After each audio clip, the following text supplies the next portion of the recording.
Welcome. The information presented here is drawn from JP Branch training resources, provided to them by the Family Court of WA. Rajwa trainers may have added additional comments, which you will generally hear as a female voice.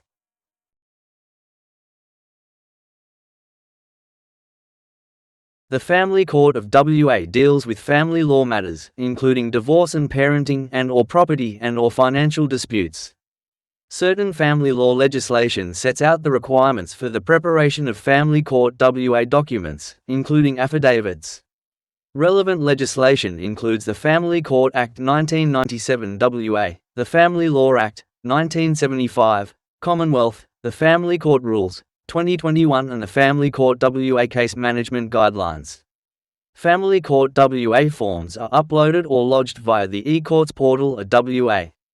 JPs follow the procedures in the Oaths, Affidavits and Statutory Declarations Act 2005 WA.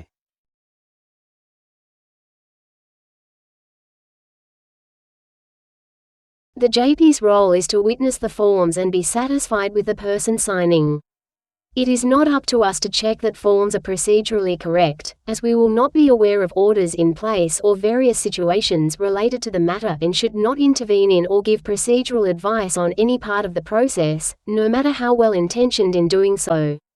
In practical terms, this means that we are identifying the person or persons, getting them to sign and swear, adding their and our initials as required and adding our details and stamp to the document concerned.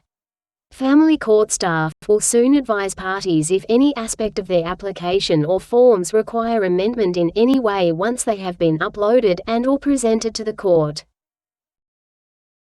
Family Court WA divorce applications are completed electronically, as with the affidavit for e-filing application shown here. After completing the questions, parties are required to download and print a draft copy of the application to show to the authorized person who will witness their signature on their affidavit. The application will include a preview watermark. If the parties are filing a joint application, both applicants are required to sign a copy of the affidavit. The parties do not need to attend together to have the document witnessed and can sign separate affidavits. Clause 4 of the affidavit confirms that the deponent has shown the application preview to the JP. If a physical copy of the application is unavailable when signing, the deponent may show the JP a copy by accessing the eCourts portal of Family Court of WA on a laptop or mobile device, including phone. If the deponent insists that the affidavit be signed without the preview application form being available and the JP finds the situation uncomfortable or aggressive, they may strike through Clause 4. The deponent and the JP will need to initial the strike-through and sign the jurat. The deponent should be informed that the registrar has sole discretion over dealing with their divorce application with the affidavit in this amended form and that a refusal to show the application to the JP may delay the divorce process.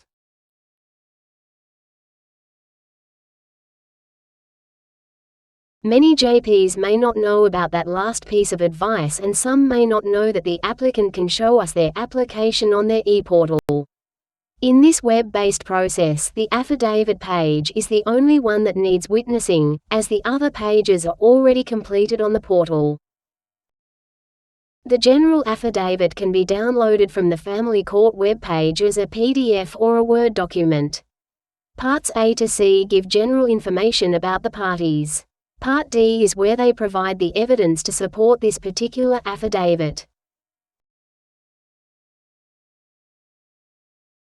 If the deponent intends to rely on a document as evidence, it may be attached to the affidavit.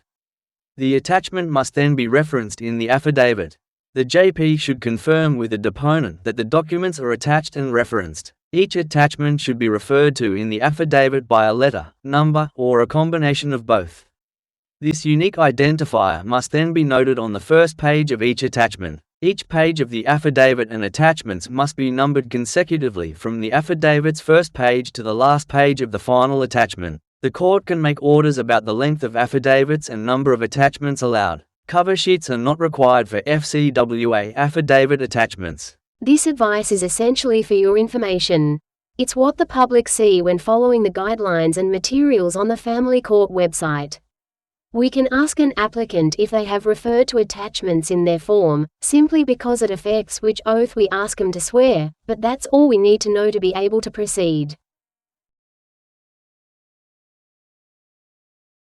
Part E is where they take their oath. Note that the swear or affirm option appears twice on page 1 and then appears again on page 4, the signature page.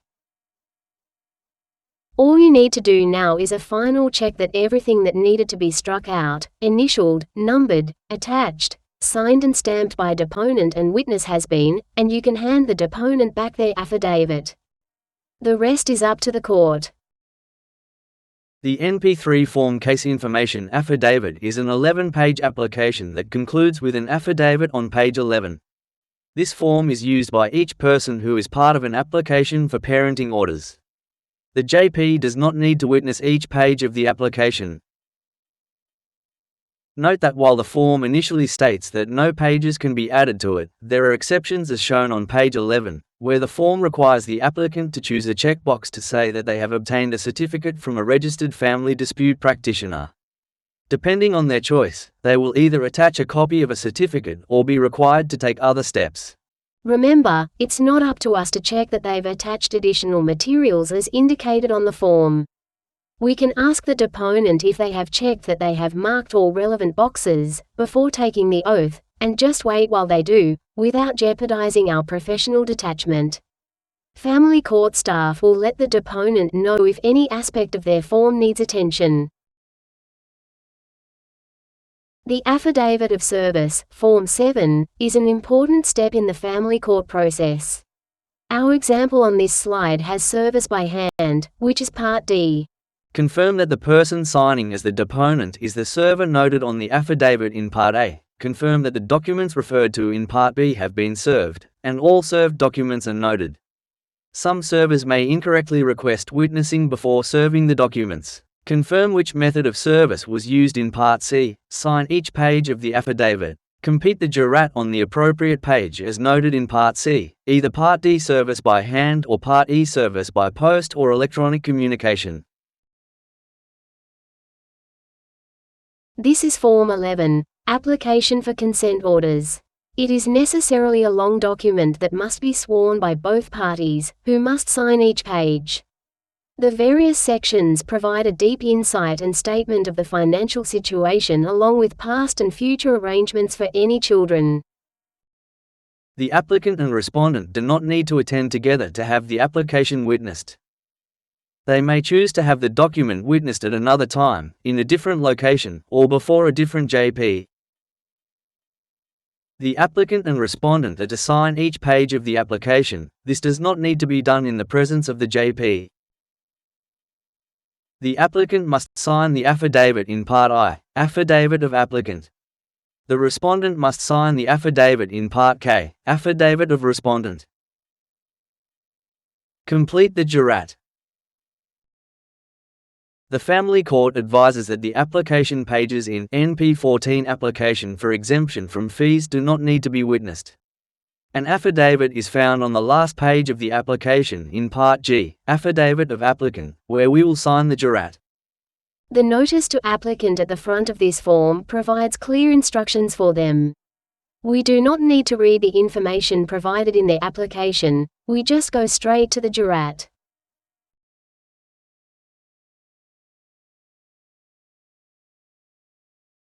There are a number of other affidavits used, and you will have encountered most of them. The Affidavit of Proof of Identity is a 2-page document that can accompany an affidavit of service. The Affidavit of Proof of Signature accompanies the Acknowledgement of Service, Form 6. The Financial Statement, Form 13, has instructions on every second page that are not part of the affidavit. The jurat is on the first page. The remainder of the document can be 12 pages long, or more if extra pages are inserted, but you and the deponent are best to initial the base of each page. Consider ruling through and then initialing Part O on the last page if it has been left blank.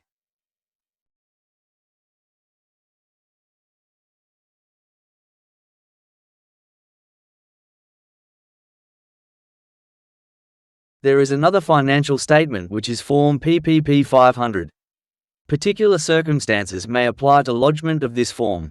Once again, the jurat is on the first page and it would be best to initial the base of each other.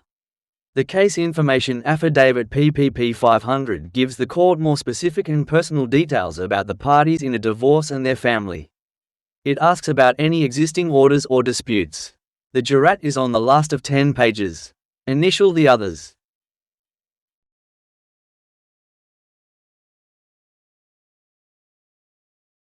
The remaining affidavit forms on this list can all be viewed in the Family Court Information Sheet on the JP Branch training materials. Obviously, each has a purpose. There is no need for JPs to know what each page contains, and the examples and automated completion that Rajwa has shown here have been given for context to our perspective as witnesses. The Family Court of WA handles a large number of applications, as shown in the 2024 Annual Review, available from the Family Court website. This review gives an interesting overview of the functions of the court. If we were to look at the finalized figures on a weekly basis, we would see an average of at least 224 finalized applications each week. That's a lot, and of course JPs played a big part in the processes supporting them. We end this presentation with thanks to all of you, and this comment in the review. Thank you also for watching and listening to our presentation. Feedback is welcome to registrar@rajwa.org.au.